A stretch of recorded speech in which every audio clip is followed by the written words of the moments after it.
Pire que l'échec, c'est pas oser. Quand tu oses pas, c'est ça l'échec. La réussite, ça doit te permettre aussi de partager et d'embarquer du monde avec toi. Et c'est important de ne laisser personne sur le côté. En fait, pour nous, en tout cas dans mes origines, on réussit pas seul, on réussit ensemble. Quand tu portes pas de masque, quand tu es exactement tel que tu es, eh ben, tu peux porter les gens parce que tu es sincère dans ce que tu es. On nous apprend souvent à ne pas trop briller pour ne pas faire de l'ombre. Mais la lumière, c'est pas briller, en fait.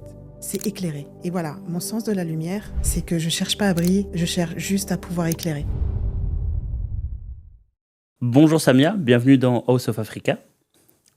Comment vas-tu? Bonjour Oussama, merci de me recevoir. Eh ben, écoute, je vais très bien. Tout d'abord, nous allons commencer par ton nom, ton prénom, ainsi que ton pays d'origine. Alors, je m'appelle Samia Guinaoui et je suis née à Tunis, en Tunisie. Est-ce que tu pourrais nous raconter ta première rencontre avec la Tunisie? Mais écoute, c'est déjà mon pays d'origine, donc je suis née à Tunis. Ma rencontre avec ce pays, en fait, ce que m'a donné ce pays, c'est d'abord la lumière, le soleil, les couleurs, le sourire. En fait, moi, je pensais que sourire, c'était naturel. Et quand je suis venue en France, les gens me disaient, mais c'est dingue ce que tu souris. Je ne comprenais pas pourquoi, parce que dans mon pays, tout le monde sourit. Donc, en fait, la Tunisie, c'est la chaleur humaine, le partage. C'est aussi la résilience. C'est ce que m'a donné, en fait, ce pays-là. Mon ancrage, je vais dire. Et puis, la France, en fait, il y a une phrase, c'est je pense donc je suis. Et on va dire que la France, c'est le pays qui m'a révélée, le pays où j'ai pu entreprendre. Quelle a été l'influence de la Tunisie, sa culture sur toi? Alors, la Tunisie, ça a été... bon, mes deux parents sont tunisiens, donc le sens de la famille, c'est quelque chose de très important en fait. La Tunisie, c'est l'appartenance à une famille, la solidarité, la générosité. En fait, on ne pense pas individuel, on est une famille et on pense tout le temps familial, donc on n'est jamais seul aussi. Alors, ça peut paraître des fois un peu chargé, mais la Tunisie, c'est ça qu'elle m'a appris, en fait. Et surtout, moi, j'ai été élevée au début par mes grands-parents. Donc, mes grands-parents m'ont transmis, en fait, la foi et l'humilité. Ma grand-mère me disait toujours, on est tous des enfants de 9 mois et marche sur la terre. Pourrais-tu nous parler de ton activité professionnelle actuelle? Alors, je suis CEO et cofondatrice du groupe Au Voyage Thalasso numéro 1, qui est né en 2003. Donc, c'est une entreprise, en fait, on fait partie des 3 tours opérateurs sur le marché français, les plus importants. Cette société, en fait, elle a été construite en 2003 à la force du travail. Jusqu'à maintenant, nous n'avions pas de fonds. L'année dernière, on en fait rentrer des fonds, ce qui va nous permettre d'être encore plus structurants, d'aller vers la transformation digitale. On a commencé, on était 3. Aujourd'hui, on est 200 collaborateurs. Et ce qui fait au voyage Thalasso numéro 1, je veux dire que c'est les personnes, en fait. C'est un groupe, une famille. On a toujours cet esprit de famille, en fait. Ça m'a toujours suivi, en fait. Et au voyage, c'est un groupe de collaborateurs très cosmopolite. Ce qui fait la richesse de cette société, c'est son énergie et la solidarité qu'on a, en fait, comme une famille. Quelle est ta vision de l'ambition? Alors, l'ambition, pour moi, c'est pas une compétition, c'est pas une course, c'est une direction. L'ambition, c'est pas une fin en soi, c'est un mouvement. Et l'ambition, ça doit être un élément moteur qui te permet d'aller d'un point A à un point Z, mais tout en embarquant avec toi une équipe, des gens, une énergie. Et l'ambition, c'est une direction, mais ça ne peut pas être une fin en soi. C'est un alignement, l'ambition, pour moi. Et est-ce que pour toi, l'ambition est primordiale? En fait, l'ambition, c'est pas que c'est primordial, mais c'est un élément moteur. Je vois pas, en fait, c'est moteur. Tu peux pas faire des choses si tu as pas d'ambition. Mais ça peut pas être une fin en soi. C'est-à-dire que l'ambition, ça doit être pris comme quelque chose de positif. En fait, l'ambition sans conscience, c'est une fuite. Tu crées de l'ambition et t'inspires les gens avec toi euh, pour créer quelque chose. L'ambition, ça doit être au service de la créativité. C'est-à-dire, en fait, il faut quand même qu'il y ait un peu un feu, mais ça ne doit pas être un feu de paille. C'est une énergie, en fait, l'ambition. C'est un mouvement. Quand tu viens d'un pays comme la Tunisie, en fait, tu apprends à faire avec peu. C'est-à-dire que les gens, en fait, ils pensent qu'il faut arriver à avoir telle chose pour faire des choses. Bah non, l'ambition, en fait, c'est tu pars de rien et tu as la foi en tes rêves. Pour moi, c'est ça l'ambition. Et quand on parle d'ambition, on parle aussi justement d'échec et de réussite. Que penses-tu de l'échec? Alors l'échec, bon, aujourd'hui, je vais dire que c'est un passage initiatique, mais l'échec, ça a été ma plus grande peur. D'accord. En fait, paradoxalement, l'échec aurait pu me paralyser, enfin la peur de l'échec aurait pu me paralyser, mais en fait, ça m'a fait avancer. Parce que pour moi, j'ai construit pour ne pas avoir à faire face à l'échec.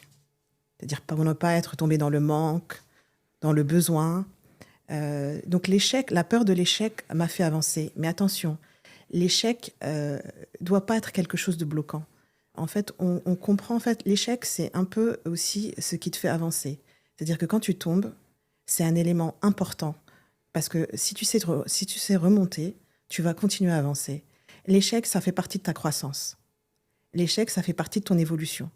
L'échec, c'est en fait quand tu te regardes dans le miroir sans maquillage. Ce qui reste, c'est toi. C'est ça l'échec. Et que dirais-tu à ceux qui laissent la peur de l'échec les empêcher d'avancer? C'est-à-dire que pire que l'échec, c'est pas oser. Quand tu oses pas, c'est ça l'échec. Parce que en fait, si tout le monde avait peur de l'échec, il n'y aurait pas d'évolution. L'échec, c'est ce qu'on doit apprendre à apprivoiser. L'échec ne doit pas nous paralyser.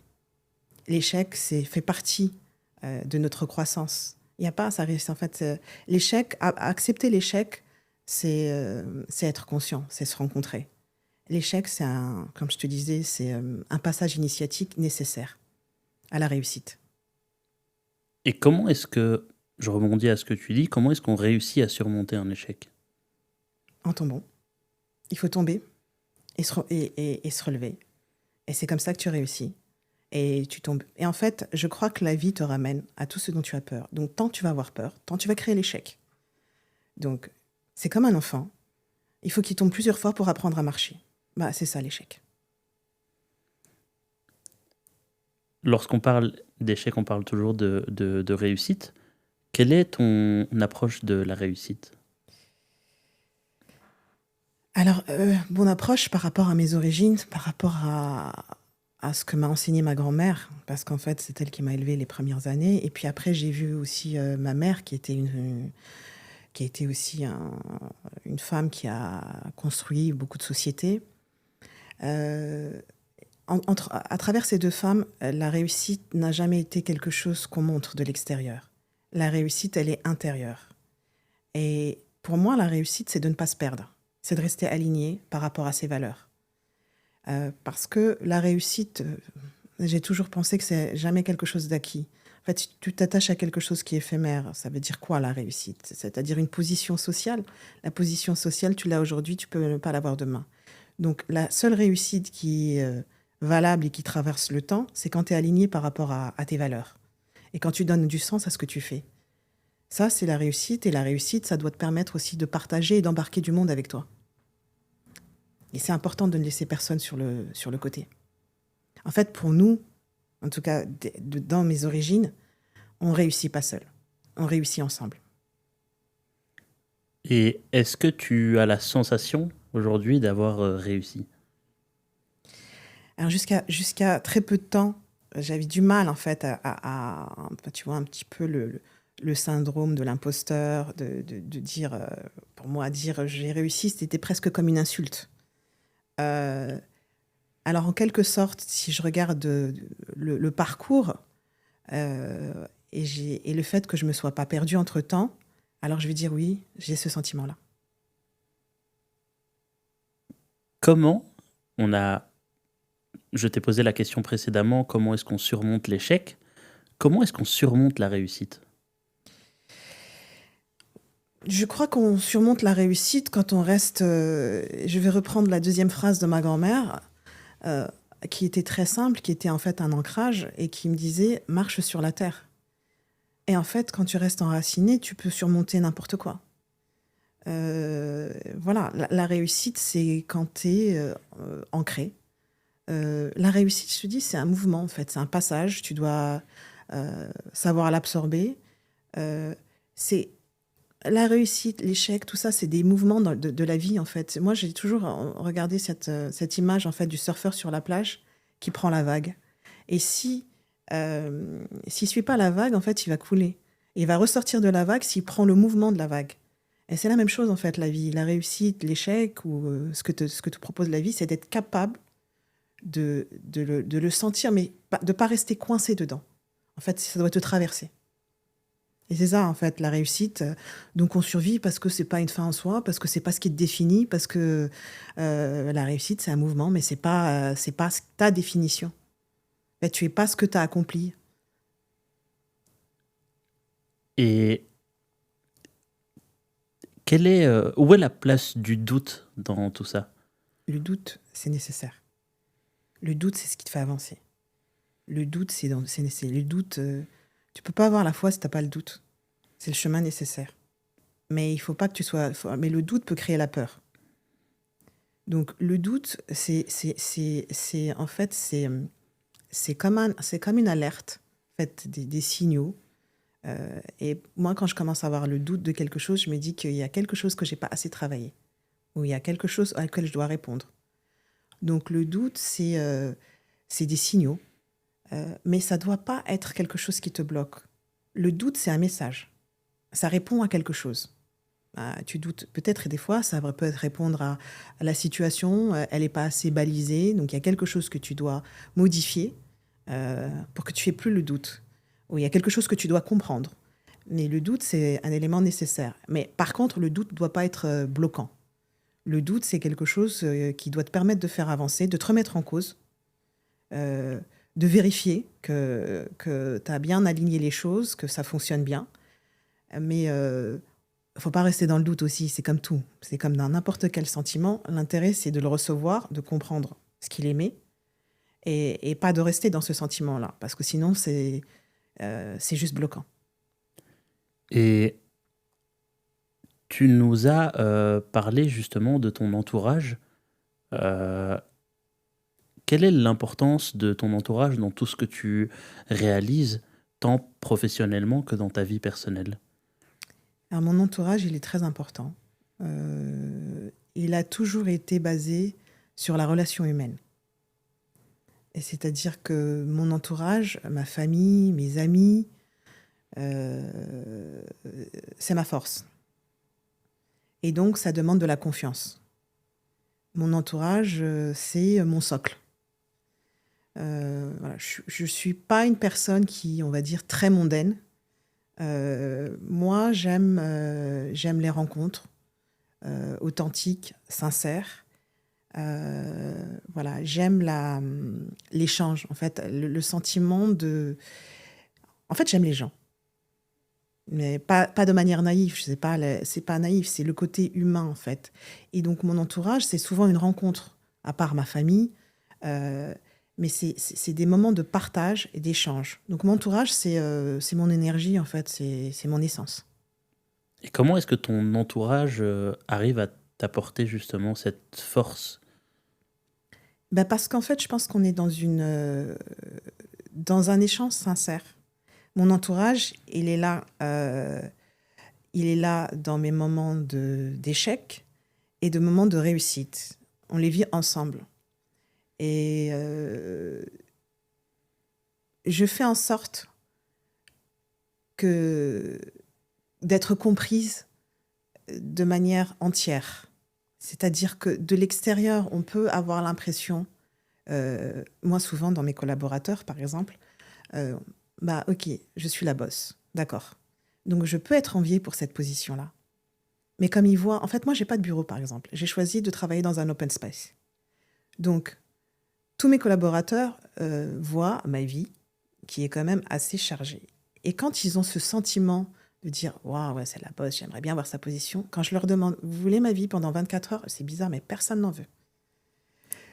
Donc en fait, en fait, tout ça pour dire quoi? C'est que quand tu portes pas de masque, quand tu es exactement tel que tu es, eh ben, tu peux porter les gens parce que tu es sincère dans ce que tu es.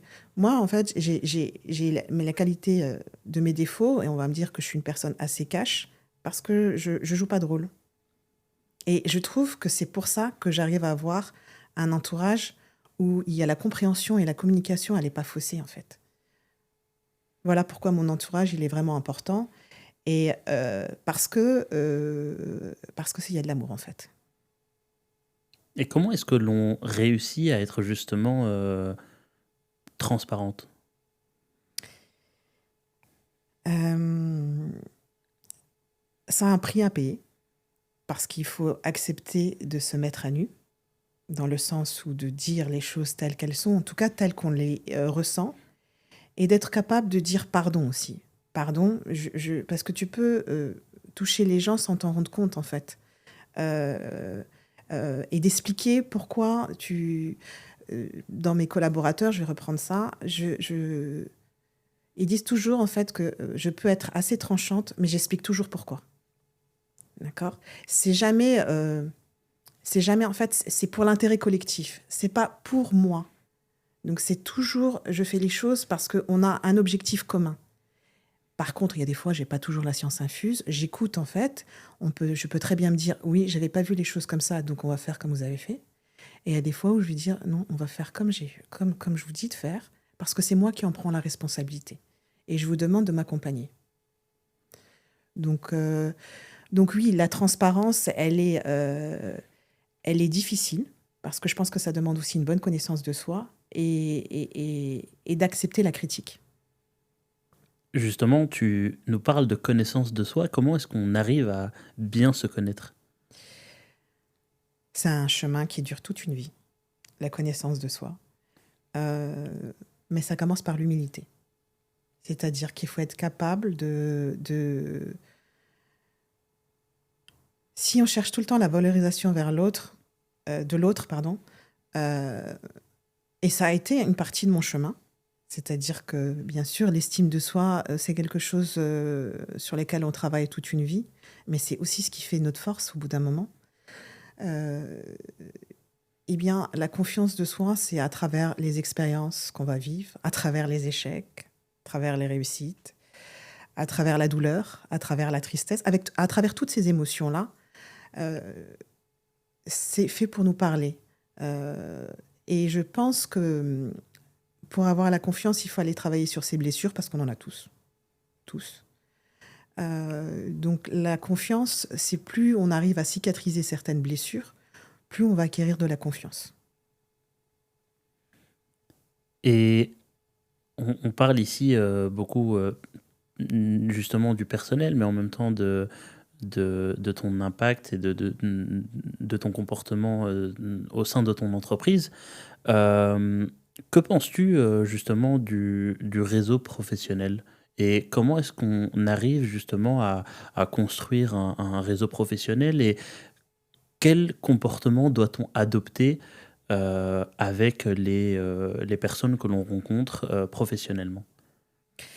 Alors, en tant que réseau professionnel, je pense que vraiment, je ne suis pas la celle la plus douée sur le réseau professionnel tel qu'on l'entend. Moi, j'ai pas de compte Facebook déjà, pour te donner l'esprit. Euh, Mon réseau, il est très... en fait, il est comme dans mes amis. C'est-à-dire que le réseau professionnel que j'ai, moi, il est pas... il est très temporel. En fait, il dure dans le temps. C'est-à-dire, c'est des rencontres sur lesquelles... bon, moi, je travaille dans le tourisme, donc je suis appelée à aller beaucoup en Europe et à l'international. Et mes partenaires professionnels, ce sont des personnes avec qui bah, on a eu des vrais échanges. C'est-à-dire que je considère que dans n'importe quelle activité, même business, euh, je ne vais pas rencontrer un partenaire, on a bien sûr des objectifs contractuels, mais je ne vais pas rencontrer un partenaire sans avoir une connaissance de qui il est. Parce que je pense que pour s'aligner et pour pouvoir parler, avoir le même, en tout cas se rencontrer dans la communication, il faut pouvoir comprendre son interlocuteur. Donc je m'intéresse à l'autre. Donc mon réseau, il est aussi d'abord humain.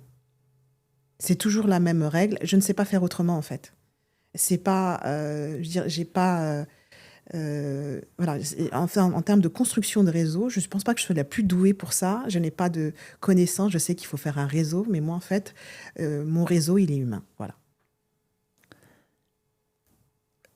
Tu pourrais te définir en... Si tu pouvais te définir en 3 mots, quels seraient ces 3 mots et pourquoi ces 3 mots?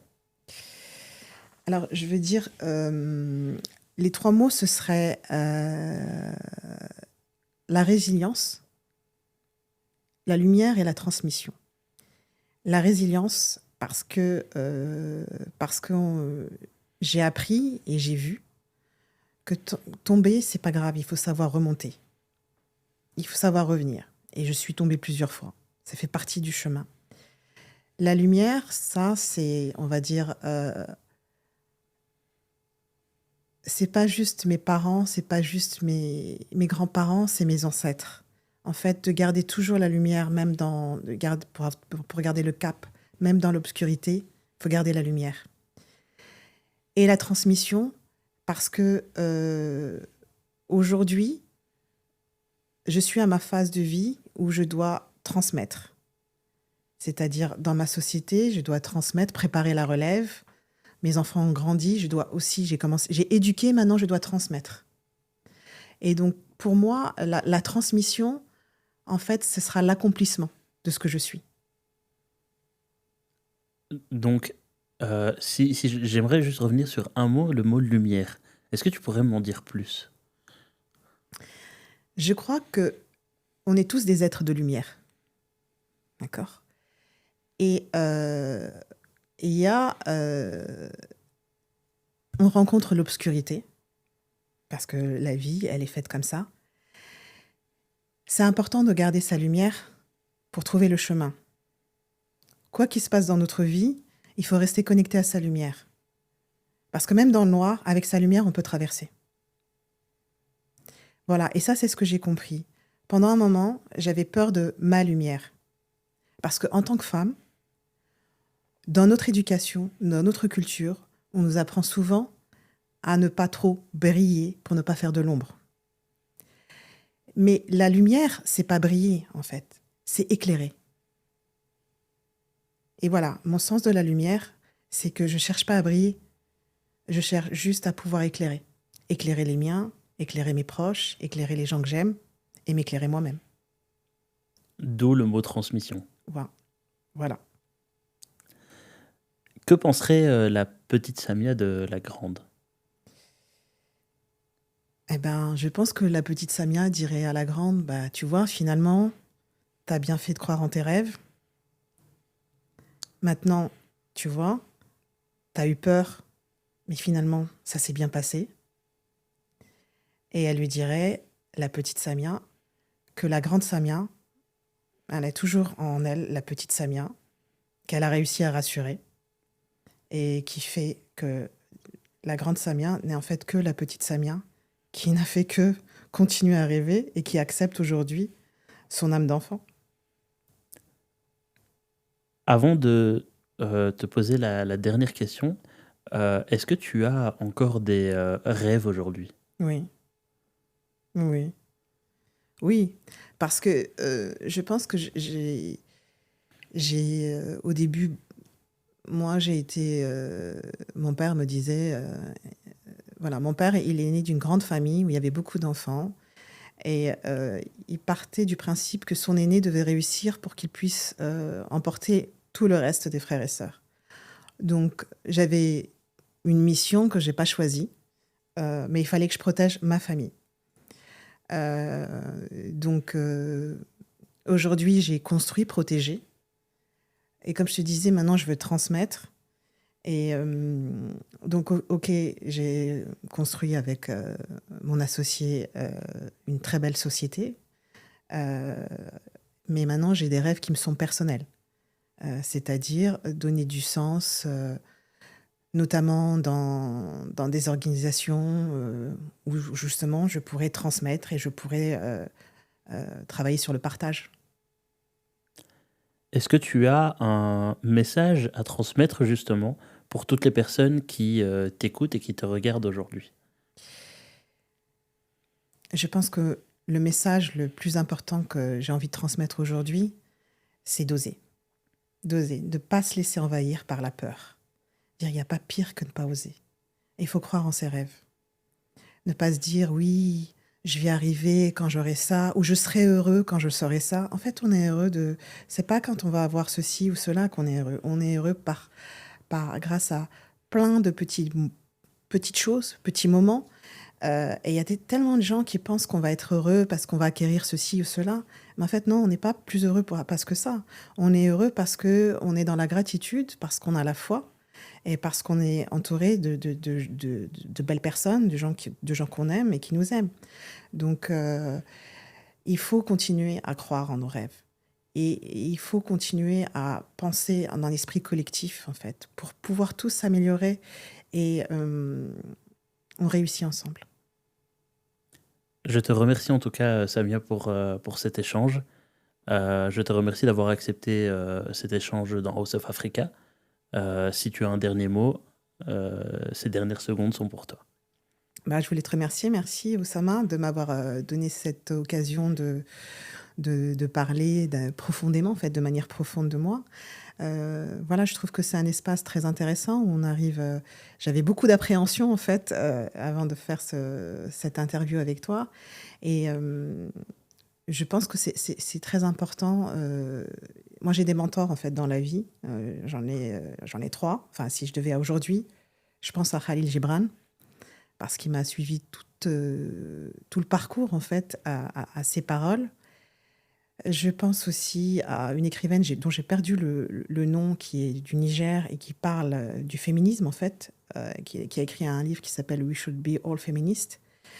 Et j'ai l'impression que l'Afrique est en mouvement, en fait, qu'aujourd'hui, toute cette jeunesse est éveillée, cultivée, et que c'est une terre, en fait, d'ancrage qui est en pleine, avec une énergie incroyable. Et j'ai beaucoup d'espoir, en fait, sur ce continent-là. Je pense que l'Afrique, c'est l'avenir.